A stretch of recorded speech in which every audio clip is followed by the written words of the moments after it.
एक दफा का जिक्र है। एक घने जंगल के किनारे पर एक छोटा सा गांव था, जहां लोग सादा जिंदगी गुजारते थे।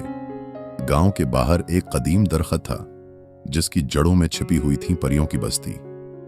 ये परियां छोटी छोटी चमकदार परों वाली होती थीं, जो रात को सितारों की रोशनी में नाचती और फूलों को खिलाती। एक दिन गांव की एक लड़की, जिसका नाम सरिया था, जंगल में घूमने गई।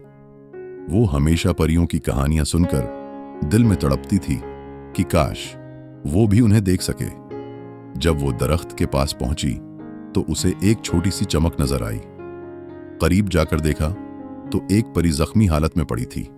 इसका पर टूट गया था। सरिया ने परी को उठाया और अपने घर ले आई। उसने परी का जख्म धोया और शहद लगाया। परी का नाम लैला था।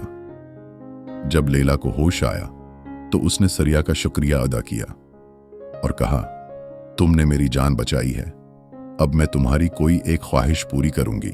सरिया ने सोचा और कहा, मुझे तुम्हारी बस्ती देखनी है और तुम्हारे साथ नाचना है।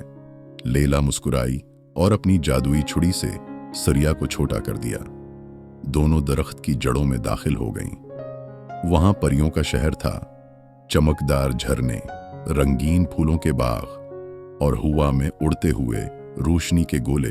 रात भर सरिया ने परियों के साथ नाचा, गाया और खेला। लेकिन जब सुबह होने लगी तो लैला ने कहा, अब वापस जाना होगा, वरना तुम हमेशा के लिए यहां रह जाओगी।